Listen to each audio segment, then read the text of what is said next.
Olá, pessoal! Estamos aqui mais uma vez no nosso terceiro episódio dessa série maravilhosa sobre educação para o mundo do trabalho. A gente já teve 2 episódios. O primeiro a gente falou sobre educação no mundo contemporâneo. No segundo a gente trouxe esse percurso entre a escola e a universidade. E hoje o nosso intuito é interrelacionar a educação e as organizações, né? Trazendo as demandas até os gaps. Lembrando que essa série é organizada em parceria com a Merak Educação, que trabalha tanto a questão educacional como organizacional em escolas e empresas, e são nossos grandes parceiros aí representados pelos sócios fundadores da empresa, a Catarina Dutra e o Daniel Dutra, e também conduzida a série pela nossa super curadora publicitária, professora universitária, mestre em design estratégico, a Thaís Vieira. Hoje a gente está com 2 convidados super especiais, e como a gente costuma dizer, e a nossa proposta, o propósito vai mais ou menos por aí, é esse contraste e esse encontro de visões de universos que podem ser diferentes, mas que também são complementares, porque é exatamente isso que a Ecto se propõe. Lembrando que vocês podem assistir a série também na ectont.com.br. Então, em ordem alfabética, como de costume, eu tenho minhas colinhas aqui, porque esse pessoal tem uma trajetória bem longa. A gente está aqui com o Eduardo Vilaça, é engenheiro eletricista especialista em gerenciamento de projetos. Mas a questão aqui que nos tocou, né, para trazer o Eduardo, é toda a bagagem que ele tem na carreira, que ele desenvolveu experiência como líder e gestor de pessoas coordenando equipes multidisciplinares, promovendo a integração entre profissionais e áreas. Numa indústria, num segmento aí que a gente poderia dizer, o industrial, ele é uma questão mais de base mesmo da sociedade, da indústria, lidando com desafios aí muito importantes.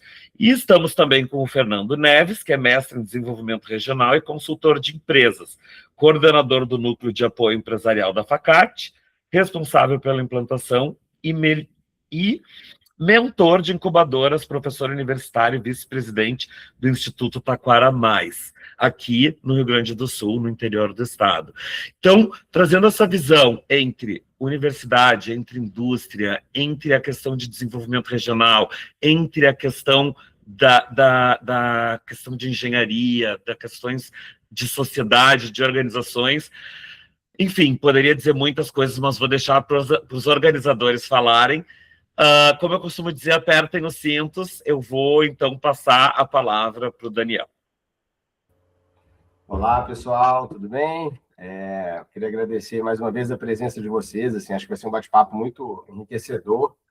As experiências de vocês têm muito para contribuir com o que essa série está construindo, né, ao longo de todos os episódios. Assim, sair da gente aqui, inclusive, com mais pulga atrás da orelha, com sementinhas plantadas.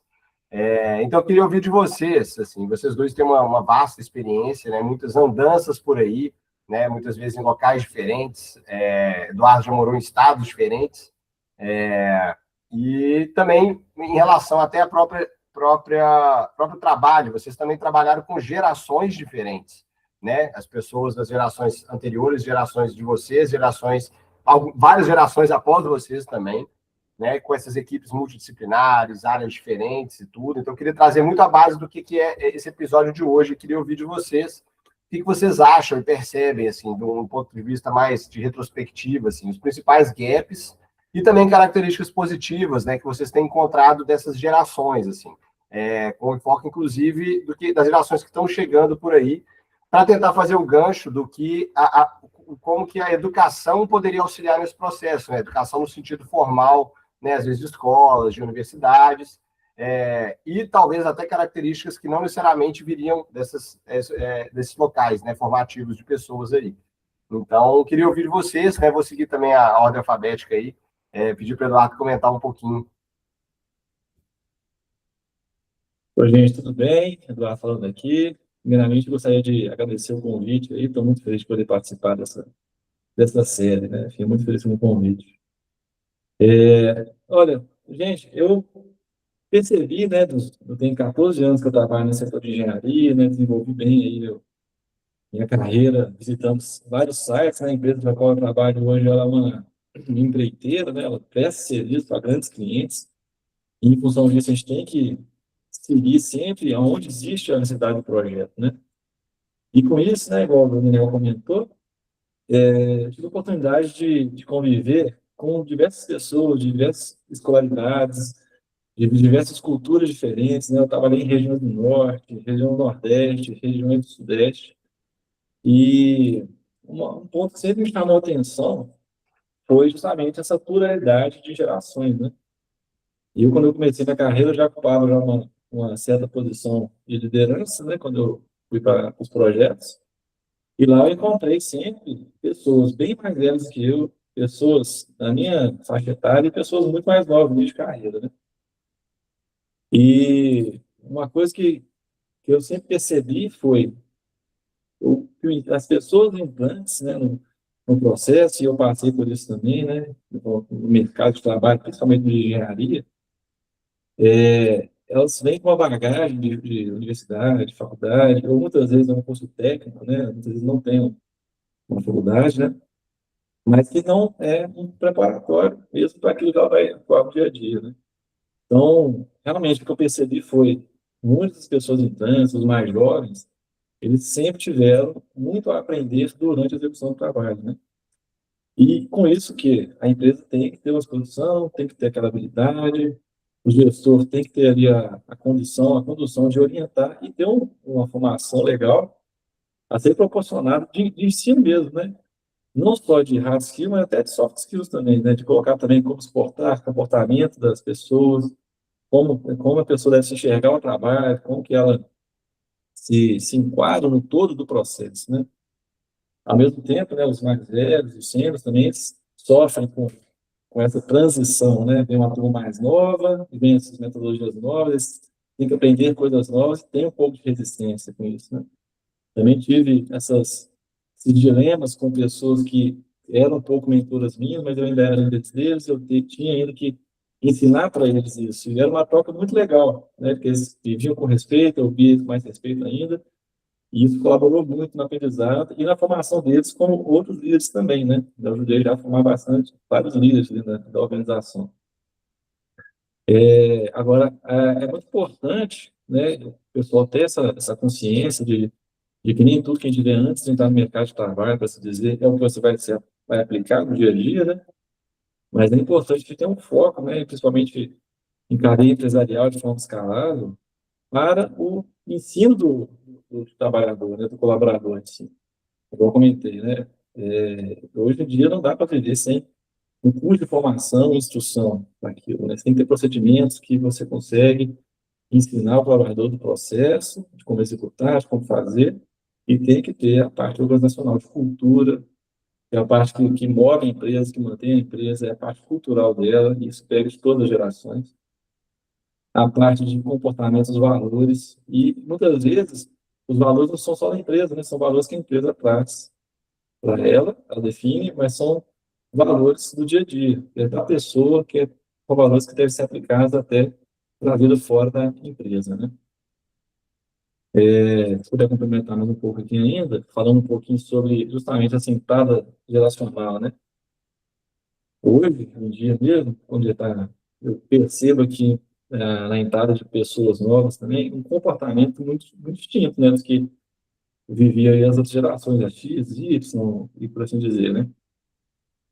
Assusta um pouco o pessoal mais velho, né? A mim mesmo, como gestor, quando chega um pessoal aqui com um perfil diferente, a gente se adequa, a gente vê isso com bons olhos hoje em dia. Eu vejo isso com bons olhos. Esse pessoal de hoje em dia tem percebido que essa geração, apesar de ser bem diferente a necessidade que eles possuem de validação, de aprendizado, né, contínuo, são pessoas que estão sempre buscando uma melhoria rápida, eles trazem uma visão diferente, eles trazem um processo diferenciado de pensamento, e eu vejo isso com bons olhos, valor, e cabe a nós, né, como empresa, conseguir captar isso e direcionar de melhor forma. Porque também a característica da geração perde interesse muito impacto sobre o trabalho que está fazendo. Então, faz parte aí do processo corporativo de liderança a gente conseguir incentivar e engajar qualquer colaborador que entre no trabalho para que ele entenda o papel dele, entenda o processo, e a gente tem, sim, também, através da educação e cultura da empresa, de se desenvolver e se desdobrar para trabalhar em conjunto e conseguir potencializar esses colaboradores novos, dessa nova geração. Sempre tem um pouco de dificuldade entre gerações e tal, mas hoje em dia, né, infelizmente, eu estou numa situação assim que a empresa não está aberta e sempre foi, né, por isso eu tenho uma grande história aqui, e que o ambiente é muito propício para isso, para a gente poder fomentar e trazer a evolução das pessoas, né, ter muita liberdade com isso e é um foco que as empresas hoje em dia não podem deixar de olhar para esse comportamento, esse perfil de colaboradores, de pessoas que estão entrando no processo hoje, não podem ter uma restrição, uma resistência contra esse tipo esse tipo não, né, para essa nova geração, porque essas são as pessoas que estão pensando hoje com IA, que estão pensando hoje de forma bem estruturada sobre como que o mundo está integrado. Hoje o mundo é um mundo de informação, de comunicação, muito mais do que era há 20 anos atrás. E essas pessoas que daqui a pouco vão ser como as casas de liderança que vão conduzir os processos, levar as empresas como toda a perpetuidade dela. Bom, como produção, acho que é mais ou menos isso. Tem mais alguma coisa aí, né? Você perguntou que eu deixei de comentar? Maravilha, depois vão vir outros questionamentos aí também. Eu achei excelente esse ponto, né? Porque agora a gente lida com mistura de gerações, né? E que há tempos atrás, assim, não era tão evidente essa mudança, né? Mas com o desenvolvimento de tecnologia, do próprio pensamento, né? A sociedade também evoluiu como sociedade, né? De vários questionamentos que antigamente não eram feitos anteriormente, né? Então a empresa tem que se adaptar a isso, né? De saber que no mesmo momento você vai ter várias gerações ali diferentes, né? Que legal, né? Que tem esse olhar aí no sentido da cultura organizacional que vai ditar, inclusive, o próprio match, né? Das pessoas que vão trabalhar ali, mas também quando entram de manter, né, esse desenvolvimento também. Então, Fernanda, eu vou querer te ouvir também, trazendo até esse ponto, assim, no sentido dos próprios matches, né, das contratações de empresas, né, nesse sentido da cultura organizacional. Conta para a gente aí. Muito bem, uma satisfação estar aí com vocês, trazendo um pouquinho desse olhar, talvez, do mais experiente, pelo menos em idade, né? Quando eu ouvi o Eduardo falando, né, que se conheceu, era criança no ano 2000, eu já estava no campo há muito, muito tempo, né? Mas vamos lá. Bom, eu trabalho na Facate há 25 anos, né? Sou professor na Facate, mas a grande maioria das pessoas me chamam de professor e eu não me considero um professor. Eu sou uma pessoa de mercado, eu me formei em administração, tive empresa, sempre tive empresa e atuo até hoje com as empresas, né? Então, esta relação que eu vejo, as mudanças, esse caminhar da relação das empresas com os jovens, né, é muito bonito de ver. Eu gosto muito de ditado aqui nesse tempinho, vocês vão ouvir alguns provavelmente, né, mas tem alguma coisa que as pessoas dizem assim, que hoje essa geração é uma geração perdida, e isso me deixa ensandecido, porque o jovem de hoje, que vem bem preparado para o mercado, ele é muito melhor do que o da minha geração, eu não tenho nenhuma dúvida disso, né? Porque ele vem com muita bagagem, ele com muito conhecimento, né? Então, essa chegada e esse impacto que tem quando ele chega um gestor mais sênior, que é mais resistente às mudanças, né? Claro que dá um certo impacto e é difícil de lidar, né? Mas aí eu vou trazer um outro aspecto que eu acho que é super relevante, né? Que é o fazendo o meia-culpa nosso dentro da academia, né? Como é que a gente coloca esse jovem dentro do mercado, né? Será que a gente está preparando ele efetivamente para receber lá nãos, receber metas, entregar o que tem que ser entregue. Será que a gente está fazendo isso? Né? Eu até ouvi a professora Thais no programa anterior, aí ela comentando isso do professor facilitador, mentor, né? E que eu acho que esse é o papel. Tá? Mas, por outro lado, também, eu acho que há uma necessidade de as empresas virem junto com a academia, para a gente juntos poder pensar numa solução, né? Ou não uma solução, mas numa melhor entrega desses jovens, desses novos profissionais para o mercado. Porque isto é algo que de muitos anos eu percebo, né? A linguagem é diferente. Né? Ainda hoje, já melhorou muito, mas ainda hoje o que a academia fala é numa velocidade completamente diferente do que a empresa fala. Né? Então, trazendo um exemplo só, eu sou consultor também, e algum tempo atrás a gente fez um projeto dentro de uma empresa que eu prestava serviço, e eles conseguiram um projeto via uma universidade, que não é a FACAT, né, e ganharam o recurso, né, e então o gestor dentro da universidade chamou o gestor da empresa para a primeira reunião de kickoff. Pauta, primeiro assunto, prorrogação do prazo de entrega. O gestor da empresa ficou indignado. Não, eu quero redução do prazo de entrega, né? Então, eu acho que esse exemplo traz bem isso, né? Dessa necessidade de tanto, e sem achar culpado, não é que a universidade, a academia é culpado, as empresas são culpadas, não é questão de culpa, é questão de a gente se aproximar e sim poder entregar, de alguma forma, um melhor profissional para o mercado, né? E isso é papel dos dois, a gente tem que trabalhar juntos, não tem nenhuma dúvida. Acho que é isso, por enquanto. Muito legal, Fernando. Assim, eu gostei muito, cara, que você falou sobre isso, né? Que o jovem bem preparado atualmente está melhor preparado do que gerações anteriores. Isso é importante, porque senão a gente fica só nessa crítica, né? Ah, essa geração isso, essa geração aquilo, mas eles têm muita coisa boa para contribuir. Temos que trabalhar outros aspectos, né? Como todas as gerações também tiveram, né? Eu e a Kátia, a gente já teve um evento na SPM também, como psicanalista, um psicólogo também, que ele falou muito isso, assim, poxa, mas essa geração, mas e a nossa geração? A nossa geração também tinha coisas boas, também tinha coisas ruins, né? Assim, então a gente tentar não sair um pouco, né, desse jargão que tem sido em relação a isso, né? E você trouxe um ponto super legal, que eu até trouxe no primeiro episódio, que quando eu trabalhei lá, eu morei na Holanda, trabalhei na Holanda, tinha lá muito projeto relacionado à tripla hélice. Eu até coordenei um projeto da Holanda aqui, que juntava exatamente isso, assim, empresas, universidades e o governo, para tentar buscar soluções. Assim. Então, acho que cada vez mais a gente também fala sobre essa necessidade da gente pensar em habilidades de como interligar isso tudo, né? De ver uma demanda popular, uma demanda do governo ali, como que a universidade consegue trazer com essa parte pensante, com pesquisas, né, de um modo geral, e qual que é a demanda real também do mercado, como que a gente consegue também auxiliar, claro, também sem tirar, né, valor da ciência básica também, que é extremamente importante, porque ela é a base também para outras pesquisas e outras descobertas por aí, né?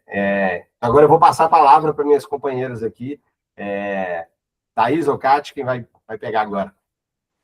Kátia, vamos lá. Oi, gente, boa noite a todos. É muito bom de participar e de escutar essas conversas. Como eu sempre digo aqui também, a gente sai com a cabeça fervendo e, na verdade, participa com a cabeça conectando várias ideias. E eu estou aqui, Thais sabe, né, Thais? Nós somos do time das anotações, porque, assim, enquanto vocês estão contando, eu achei muito interessante de escutar na fala do Eduardo primeiro, mas do Luiz depois, a questão do diálogo, né? Do diálogo entre as empresas e o colaborador, numa responsabilidade, sim, que a empresa tem de lidar com esse colaborador desde o momento da chegada e na trajetória que ele tem lá dentro. E, assim, o papel da gestão sobre tanto saber orientar quem chega e também quem permanece, né? Eu acho que o momento histórico que a gente vive, ele dá uma escancarada nisso, né? Na relação dessas gerações todas inseridas no mesmo contexto, nessa diversidade de tempos e de habilidades e de, talvez, o quão confortável ou não a gente se sente com situações, com tecnologias e tudo mais. fazendo assim grandes paralelos, eu acho que antes, talvez, em tempo mesmo, a gente tivesse uma expectativa que era quase um roteirinho, né, de se cumprir na vida. Aquela coisa do crescer, trabalhar, construir uma carreira que, teoricamente, se manteria estável, quase que numa maneira imutável, muitos anos e tudo mais, e uma família, e era isso, né? Chegou lá, né? Alcançou um patamar profissional desejado. E hoje o que eu percebo, dado todo o contexto mesmo social, é que a questão de um roteiro fixo ela fica cada vez mais complicada, porque é claro que a gente tem estratos, né, e pessoas que alcançam possibilidades diferentes, pessoas que têm mais acesso a possibilidades, outras que têm menos, mas, assim, de uma maneira bem geral mesmo, entendo que a coisa do roteiro, com as definições, com as conquistas pré-determinadas, ela deixou de ser, e a gente tem uma realidade mais fluida.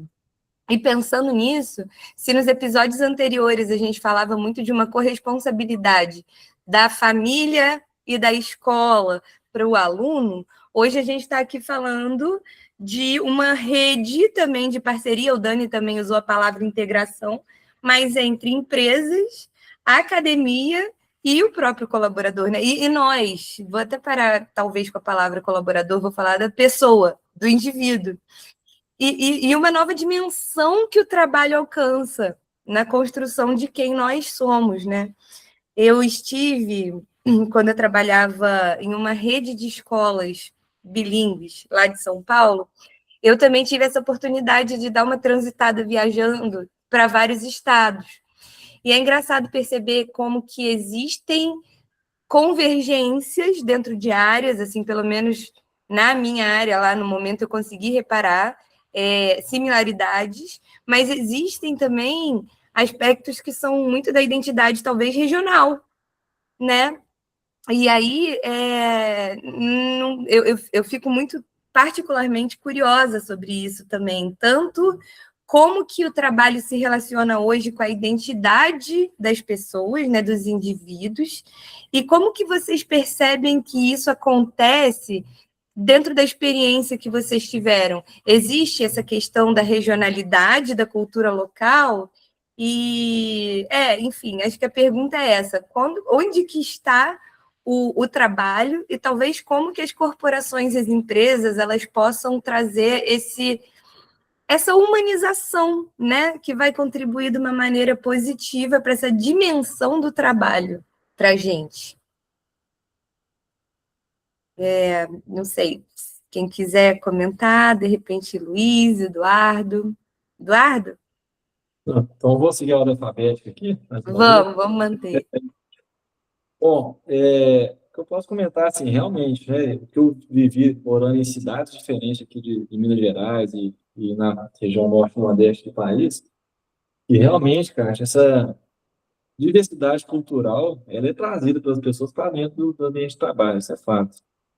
E voltando àquela história do roteirinho, igual você colocou, essa parte da identidade cultural também faz parte do processo de crescimento da pessoa e ela se identificar, né, com aquilo.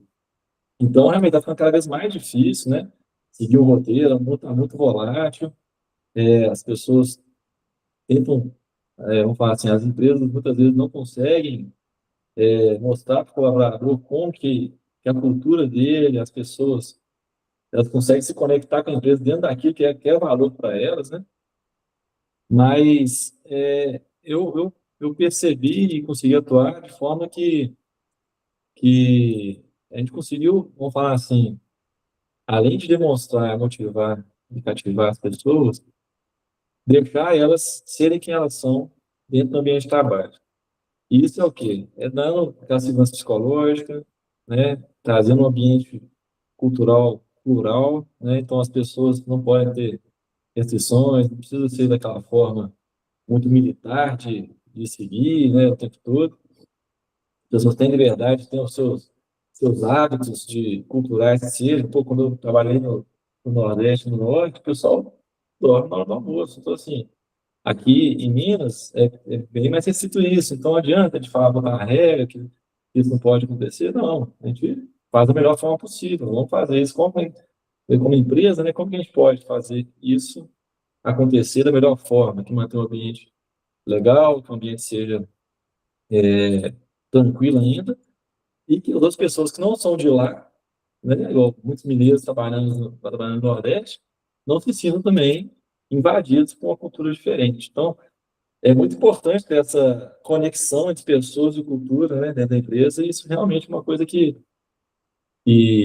vamos falar assim, está dentro do mercado de trabalho hoje, né, ainda mais que está trabalho remoto, né, fazendo reunião aqui, cada um está num estado, num lugar diferente, muito trabalho. Hoje, né, eu tive reunião aqui com gente que estava no Norte, gente que está aqui em Minas, a gente está lá no Rio de Janeiro, ou seja, as culturas estão aqui o tempo todo, principalmente conectadas, né? Ah, Luiz, ó, Fernando, o que você gostaria aí de complementar? Vamos lá. Eu tenho percebido essa mudança, principalmente pós-pandemia, né, do trabalho remoto, e o que eu vejo? Tem muito trabalhador que não quer voltar para o trabalho presencial, porque realmente é algo muito agradável, tu poder ter a liberdade, poder trabalhar de noite, poder fazer o teu horário, se quiser trabalhar no final de semana, o importante é a entrega, né? Mas eu não sei se essa mudança, especificamente essa, por ela ter sido muito abrupta, ela não veio de uma forma errada, as pessoas levando isso para uma comodidade só, né, e não se preocupando tanto com a entrega. Porque o que eu percebo hoje é que a grande maioria das grandes empresas estão retomando o trabalho presencial, né, e isso afasta muito dos colaboradores, né?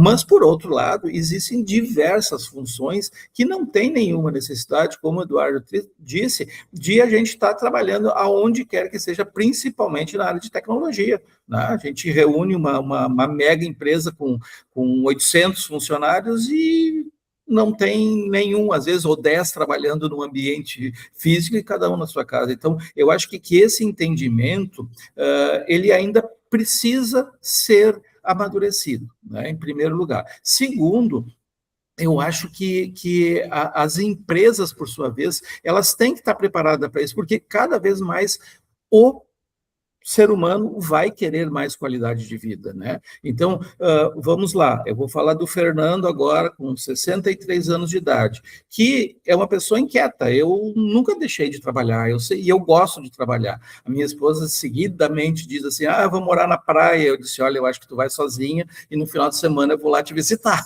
porque não vai rolar. Eu gosto de trabalhar e gosto de estar me reinventando. Então, quando a gente fala de querer trabalhar, hoje eu trabalho muito com startups, com incubadoras tecnológicas, que são guris que estão no ensino médio, mas não só. Tem senhores da minha idade, ou até mais da minha idade, desenvolvendo novas tecnologias e trabalhando com isso. Então, a gente conseguir conciliar tudo isso é um grande desafio, né? Mas, por outro lado, é uma grande oportunidade, né? Porque se a gente conseguir efetivamente ter ganho de escala, de produtividade, cada um da sua forma. Obviamente, aqui na nossa região, fazendo parênteses, né, que eu sou de Taquara, uma região calçadista, é mais complicado, né, porque a indústria calçadista é de uma mão de obra intensiva e presencial, então é um pouco mais difícil. Mas nas demais, a gente pode evoluir, sim, né? Mas a gente vai conversando e vai vindo um monte de coisa na cabeça. Eu vou trazer uma pimentinha aí para a gente botar dentro desse trabalho, né? A gente está passando por uma reforma tributária agora, né, onde as empresas vão recolher o imposto aonde for o faturamento. Isso vai dar uma mudança muito grande no mercado de trabalho, na minha opinião, né? Porque não há necessidade de uma cidade, por exemplo, dar subsídios para uma empresa vir para cá. Ela precisa ter gente que consuma aqui. Então, nós precisamos trazer as pessoas para morar nas cidades. E o interior tem uma grande oportunidade, né? Que é criar um ambiente propício, com qualidade de vida, com espaço para as pessoas poderem estar aqui, vivendo aqui, gastando aqui, que nós vamos ter uma economia mais pujante a partir disso, e não mais tendo uma operação industrial dentro da nossa cidade, né? Misturei um pouquinho as bolas, mas eu acho que é essa a ideia mesmo. É isso aí, é essa a ideia mesmo. Gente, muito obrigada, é muito bom escutar. Acho que as colocações foram muito boas no sentido de conciliar, né, tempo, identidade, qualidade de vida, né, demandas dos nossos tempos. Eu achei sensacional. Obrigada. Thaís, vou passar a palavra aqui para você, porque eu acho que dá muito para você pegar o gancho dessa conversa também, né? Sim, eu fiquei pensando em muitas coisas aqui enquanto vocês estavam falando, anotei várias também. Obrigada, viu, Eduardo e professor Fernando, um prazer estar aqui com vocês. Eu fiquei pensando nisso que o professor Fernando agora falou, porque uma das minhas perguntas estava relacionada a isso, né? Ao que estava motivando esse desenvolvimento regional que começou a ficar mais presente de uns anos para cá, né? Não se falava tanto sobre isso. E eu acho que agora, né, tem muito a ver com esse fortalecimento. E eu acho que também tem a ver um pouco com o olhar para dentro. A gente olhava muito para fora, olhava muito para o externo, né? Para outros estados, para outros países. E eu acho que até a pandemia foi um exercício da gente olhar mais para o nosso, para dentro, para os nossos talentos, para as nossas capacidades, né? E eu enxergo, talvez por estar na academia e no mercado, um movimento de ambos por um alinhamento, né? Até porque favorece ambos, como vocês falaram aqui muito bem. E aí, considerando que a gente já está aí numa discussão mais avançada, eu deixaria a seguinte pergunta para vocês. Vocês comentaram sobre os gaps e os gaps entre o que a academia faz e o mercado precisa, por exemplo, né? Na opinião de vocês, porque esse assunto me é muito caro, né? Eu tento trazer muito essa visão de mercado para os meus alunos, até porque eu leciono em cursos que exigem do aluno muito dinamismo, né? A publicidade, o design requer do aluno uma versatilidade, requer do aluno trabalhar com prazos, e a gente leva muito essa realidade, e também são cursos, são profissões que o aluno não precisa estar formado para começar a trabalhar. E aí eu pergunto para vocês, na opinião de vocês, de que maneira o mercado e a universidade podem se fortalecer? O que um tem para contribuir com o outro? Podemos seguir a ordem alfabética. Beleza. Olha, Thaís, esse seu ponto é importante, né? Eu mesmo passei por esse gap, igual eu coloquei, né, para vocês, e existem hoje instituições, né, formas de conexão, tá? Já existem algumas já, né?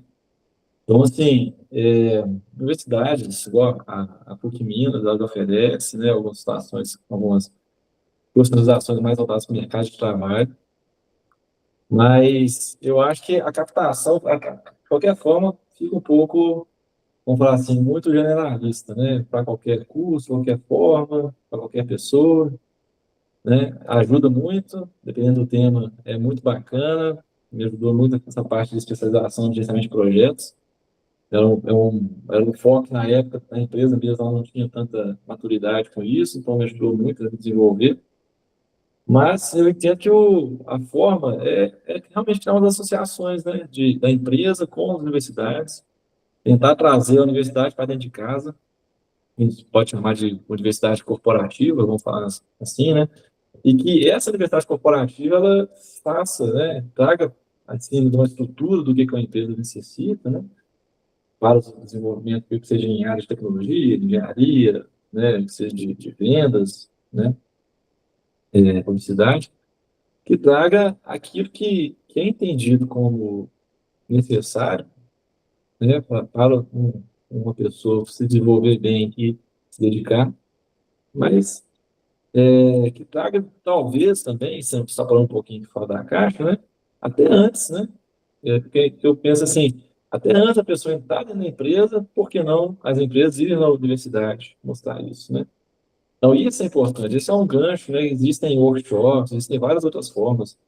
Até quando eu estava na UFMG, no final do ano, no final do meu curso ali, houve um workshop que a engenharia promoveu lá, com várias empresas levando o conhecimento das empresas, mostrando o que é o trabalho, mostrando os alunos o que aguarda eles, mas para mostrar, por que não levar para dentro da escola um conhecimento, né, mais profissionalizante para o caminho que alguém quer seguir, né?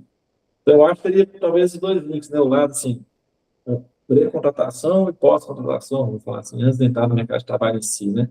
Eu acho que isso que falta um pouco, né? Aqui no Brasil a gente não tem muita instrução de como que é a vida aí de adulto mesmo, né? Quando que eu vou aprender a faculdade das finanças, quando eu vou aprender a que é trabalhar mesmo, né? Isso aí vem muito pós as formações mais formais, né? Acho que é a parte que- Muito bem, vamos lá. Eu vou trazer três situações aí que eu vivi para tentar responder isso, Thaís. Bom, eu tive há pouco tempo, 2 meses atrás, no interior de Minas, talvez o Eduardo agora é de Minas, né, em Itajubá, não sei se conhece Itajubá, é uma cidadezinha com menos de 100 mil habitantes, não tem aeroporto, o mais próximo é Campinas, 3 horas de viagem, e Itajubá e Santa Rita do Sapucaí, as duas têm 4 universidades, mais um grande colégio de eletrônica lá, que é o Vale da Eletrônica que se chama, né? E o que mais me chamou a atenção é que em Itajubá está instalado o Laboratório Nacional do Pré-Sal. Onde é que é o mar de Minas mesmo, que eu minhas aulas não me mostraram? Por que está lá? Né? Então, lá na Unifei, eles explicaram isso. Né? Tem um pesquisador, o professor, que é um dos pesquisadores da universidade, né? Que ele ganhou um projeto lá com a Petrobras e tinha 2 anos para entregar.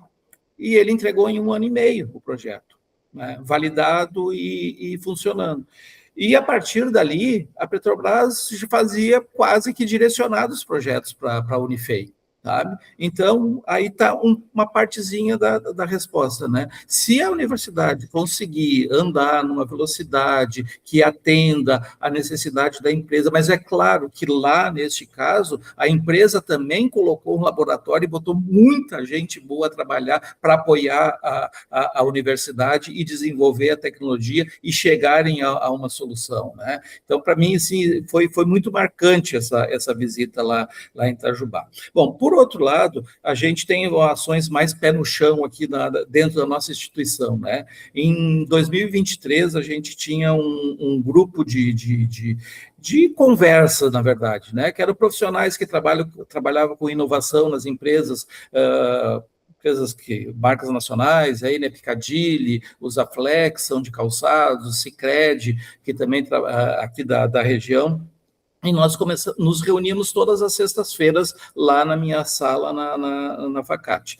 E a conversa foi, primeiro mês passou, e estava tudo muito bom, animado, tá, mas e o que nós vamos fazer? Né? E aí veio a ideia de nós trazer para a disciplina de empreendedorismo, que eu já participava da disciplina, não era o professor titular, mas eu participava, de nós trazer efetivamente as dores, os problemas dessas empresas para dentro da sala de aula. Tá? E isso muita gente já fazia e faz e funciona legal, mas eu acho que o grande diferencial aqui é que a gente conseguiu pegar essas pessoas, esses profissionais, eles vieram durante um semestre 5, 6 vezes para dentro da sala de aula. Eles vieram na primeira noite, trouxeram um problema, trouxeram o desafio, depois de 15 dias eles vieram mentorar os grupos, depois os grupos foram para dentro da empresa conhecer o problema, né, e no final do semestre entregaram os seus projetos, as suas soluções para essas empresas. Então, isso eu acho que é esse encontro que realmente deve acontecer e aproximar, e daí saem soluções. Claro que há uma necessidade de que tenha uma sequência, né? Porque a gente está passando, neste momento, dentro do Instituto Taquara Mais, o qual eu sou o presidente, que é o ecossistema aqui da nossa região, né? Como já falou o Daniel antes falou da tríplice hélice, nós falamos aqui em quádrupla, né? Porque a gente traz a sociedade civil também para dentro desse movimento, né? Que não adianta a gente desenvolver startups, criar movimentos, a gente faz hackathons para muitas ideias, mas e o que a gente vai fazer depois disso, né? Então, o nosso grande desafio do momento é esse, dentro do ecossistema, né? Então, esse ano, agora, em outubro, setembro, a gente vai iniciar um programa Start, que é a partir dos jovens que fizeram seus projetos dentro do Hackatime, que é o nome do nosso hackathon aqui, para eles poderem desenvolver os seus produtos e talvez empreender. Tá? Bom, mas por outro lado, dentro do movimento de inovação, que eu convivo bastante também, o que a gente fala hoje quando se fala em tecnologia é que, se não formos para o caminho das deep techs, que são efetivamente aquelas empresas que trabalham com muita tecnologia de ponta, na base da pesquisa universitária, nós nunca vamos sair disso. Não adianta nós ficar criando startup 1, 2, 3, até vai ter uma que vai se tornar talvez um unicórnio, mas não é isso que vai desenvolver. Nós precisamos desenvolver tecnologia de ponta, que a gente seja o detentor desta patente e assim por diante, né? Só que para isso precisa de muito dinheiro e de muito tempo, né? Então, este é o grande desafio. Então, eu trouxe 3 momentos, 3 situações diferentes, mas que envolve tanto a academia quanto as empresas se aproximarem, mas, num segundo momento, se a gente quer alguma transformação do mercado, tanto de profissionais quanto de empresas, nós precisamos desenvolver tecnologia de ponta e não só essas que são agregam, né? São inovações, mas inovações incrementais e não disruptivas. Maravilha. Falei demais, né? Não, maravilhoso, professor. Desculpa, Fernando, eu estou acostumada a chamar o professor Fernando de professor, porque somos colegas com muita alegria, muita honra, e, nossa, é muito legal ouvi-los, porque vocês também têm experiência de indústria, né, de olhar da indústria e olhar da academia, e aí eu fico pensando em tudo que vocês estão falando, essa questão muito importante também da pesquisa, né, do quanto que às vezes falta também um olhar da academia para uma pesquisa mais aplicada, para uma pesquisa mais... eu não gostaria de usar a palavra útil, porque toda pesquisa é útil, mas eu acho que é da prática mesmo, né? Então, como trabalhar isso de dentro para fora e até na pesquisa, até nesses grupos de pesquisa, trazer o mercado, trazer a indústria para dentro das instituições de ensino para participar desse processo também. Então, excelente, muito, muito obrigada. São tantos aspectos para se levar em conta, o que só me deixa mais feliz da gente ter pensado nessa série sobre educação para o trabalho. A gente mesmo estava comentando na nossa reunião de aquecimento que quando a gente fala em educação para o trabalho, parece algo muito relacionado a essa expressão de preparação para do aluno, daqui a pouco, para o mercado de trabalho, mas não, aqui a ideia está se concretizando, que é exatamente isso, a gente trazer o olhar das instituições de ensino, do aluno, da indústria, do mercado, e todos têm que aprender, e todos têm que ensinar. Então, fico muito feliz e muito grata pelos olhares de vocês. E agora eu deixo com os colegas, não sei se é contigo, Jonathan, ou o Daniel, quer falar alguma coisa, que eu vi que você está bem entusiasmado. Eu queria só trazer mais um ponto, assim, que fiquei pensando, achei, né, muito legal isso tudo, né, igual a Thaís acabou de dizer, mas eu queria trazer, assim, voltando até um ponto dessa parte, a gente falou muito agora de inovação, tecnologia, pesquisa, né, assim, mas eu queria voltar no papo que eu tinha falado, até em relação às andanças de vocês por aí, assim, lugares diferentes, estados diferentes, né, vivências diferentes.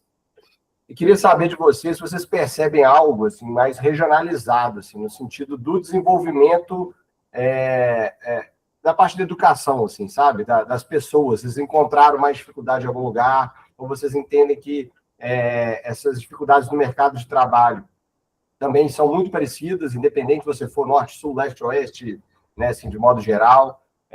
Como que vocês vivenciaram isso, assim, né? Mas na experiência de vocês, na percepção de vocês mesmo, assim, por esses lugares que vocês foram. Vocês acham que tem algo significativo ou não? Realmente, assim, tudo muito, muito parecido. Não sei, estou querendo ouvir de vocês. Seguindo agora, né, a ordem alfabética, vamos lá, Eduardo. Não, perfeito. Olha, do que eu vivenciei e pude até atuar em conjunto também, eu, vamos falar assim, o processo para entrar dentro da indústria já é um processo de alta seleção, né, alta seletividade. Então, assim, posso confessar para vocês que existem regiões que a gente tem muita dificuldade de achar o pessoal local ali para entrar na indústria. Às vezes tem uma oferta boa de mão de obra, mas o pessoal, né, igual você está colocando, né, não é um pessoal que está apto para entrar lá. Então, assim, são avaliadas uma série de formações mínimas para ser captado, esse tipo de colaborador, de pessoa, na região que seja, e passa até por questões de se a pessoa sabe escrever, se ela tem uma condição mínima de estudo, uma educação mínima de ensino fundamental concluído, né? E a gente realmente vive isso, né? A gente percebe isso viajando. Mas, vou ser bem sincero, eu tenho percebido mais uma alteração de procura do emprego de forma regional, mas eu acho que é muito mais por falta de interesse do pessoal na indústria. Eles querem, talvez, viver muito mais a parte de tecnologia, a parte de desenvolvimento, né? Igual o Fernando estava comentando aí também, na parte de pesquisa que ele comentou. Então, assim, o que eu acho que puxa muito mais isso é hoje, a forma de trabalho, a condição de trabalho, né? No caso que eu vi, que é o pessoal que fica em campo, né? Vai lá no sol, vai trabalhar, vai apertar parafuso, não vai ficar na ar-condicionado o dia inteiro, nem quem fica na ar-condicionado tem que ir também para o sol. Muita gente hoje não está querendo isso. E isso também tem um aspecto regional, né? Então, tem regiões mais desenvolvidas que é mais difícil captar mão de obra em função disso. E regiões que talvez tenham menor desenvolvimento, até de educação, tem mais mão de obra disponível para isso e a gente consegue profissionalizar e até assim, tentar fazer esse tipo de trabalho que nós estamos comentando aqui, de trazer a empresa para a fase da educação, para todas as escolinhas, né, vamos falar assim, para profissionalizar antes de entrar no mercado de trabalho, nessas regiões com baixo desenvolvimento, é mais fácil de implementar até vejo que é mais fácil até de implementar um tipo de estrutura dessa. Então, assim, eu vejo muito nesse sentido, assim, existe, sim, isso que vocês estão comentando, mas eu acho que hoje está puxando muito mais para aquela forma de trabalho. Mas é importante, mais uma vez, igual eu comentei no começo, né, que isso pode muito bem não estar associado a uma falta de engajamento cultural, de falta de percepção de valor, ou seja, uma educação corporativa de como você projeta a empresa para o mercado, como que o líder traz isso para os colaboradores, né? Como que ele pode disseminar isso na região, como que a empresa dissemina isso na região, para mostrar que existe essa possibilidade também. Okay? Muito legal. Eu fiquei pensando aqui nas nossas realidades aqui. Lá no início eu disse que quando dizem que o jovem de hoje é uma geração perdida, né, eu também não sou a pessoa que só vê tudo lindo, maravilhoso e florzinha, né? A geração atual, a que não quer, ela não quer mesmo, e infelizmente ela é uma parcela muito significativa, né? Então, o que eu vejo de grande mudança é nisso, assim, aqui, principalmente as funções operacionais, dentro dos serviços, aqui a gente está do ladinho de Gramado, que tem uma demanda enorme de mão de obra, né? A gente não consegue pessoas para atender, para conversar, e são pessoas que, por diversos motivos, não vão para a escola, não se educaram, não se desenvolveram, né, e acabam tendo o cargo mais baixo dentro do organograma, né? E isso desculpa que tocou o interfone aqui, mas já vamos resolver isso.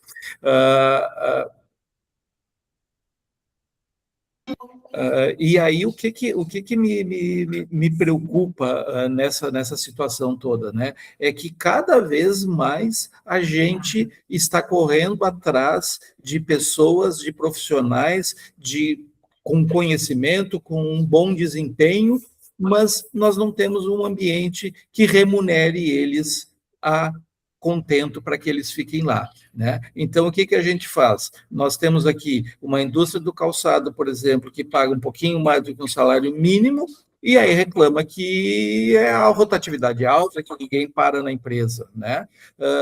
E isso é outra questão. Nós estávamos falando da educação e da empresa, mas a relação das empresas com a remuneração, ela é muito, muito importante, né? E necessária, né? Bom, de que forma que vamos fazer isso? Eu não sei, tem que ter, obviamente, condições, a empresa tem que dar resultado, está tudo certo, mas nós não vamos ter bons profissionais pagando pouco, né? Então, e o que acaba acontecendo é o que a gente costuma ver, por exemplo, nos órgãos públicos, né, na prefeitura. Aquele funcionário lá que é o mau funcionário, que não quer trabalhar, que está desgostoso, eles botam para atender o público, né? O contribuinte, que é o cliente dele, né? Então, assim, nós temos que mudar isso. Essa é um grande problema que eu vejo atualmente, né? Da falta de mão de obra para os cargos que são muito importantes, que é o contato com as pessoas, né? Porque quem trabalha com tecnologia está lá no seu cantinho, desenvolve o seu sistema e está tudo certo. Mas o olho a olho, o resolver, o cativar, esse não tem outro jeito. A IA ainda não resolveu. Excelente, Fernanda. E é o que a gente fala muito, assim, a gente tem que resgatar essa humanidade, né? O contato humano, olho no olho, né? Essa conversa e tudo. E aí isso perpassa por várias coisas que a gente tem discutido, né? Desde a escola, como isso está sendo desenvolvido, né? Essas habilidades, chega na universidade, chega no próprio mercado de trabalho, e achei excelente, assim, que a gente tenta chegar no final aqui num ponto de valorização humana, né? Assim, muitas vezes as pessoas também não estão se sujeitando a condições anteriores, até porque existem outras possibilidades, né? A pessoa pode buscar ser autônomo fazendo alguma outra coisa, vendendo um negocinho dele, e às vezes vai ganhar mais do que um salário mínimo, né? Quantas pessoas aí são diaristas e ganham muito mais do que um salário mínimo se for trabalhar como auxiliar de serviços gerais. Então, por causa disso, fica difícil de ter, e às vezes as pessoas que têm, às vezes vão acabar não sendo os melhores profissionais. Então, assim, é uma discussão muito ampla, né, assim, que a gente tem que trazer, como a gente está falando da educação, e ao mesmo tempo a própria educação corporativa, né, como a gente trouxe, vocês trouxeram nas falas de vocês, assim. Então, eu achei muito legal, né, assim, todo o gancho, que poderia seguir até para uma outra série, né, esse assunto todo. Mas acho que a gente está chegando ao final, né, acho que o Jonathan vai comentar um pouquinho também, que ele fica aqui de ouvinte, gente, aí ele faz um tanto de anotação e no final ele brilha com as ideias dele. Daniel, tu sabe que eu estava mesmo pensando que abriu tanto o leque para tantos assuntos, tantas coisas, que eu pensei na mesma coisa, que dava para a gente ter uma outra série, só com relação ao recorte que se construiu aqui hoje, ou aos recortes, né? Ou às educações, né? Que são aí que existe essa demanda, porque não me fez pensar que não dá para a gente generalizar que existe a educação, né? Se a gente já provocou ali no que a Thaís disse, é educação para o trabalho, ou a pergunta seria educação para o trabalho, com ponto de interrogação no final, quem sabe?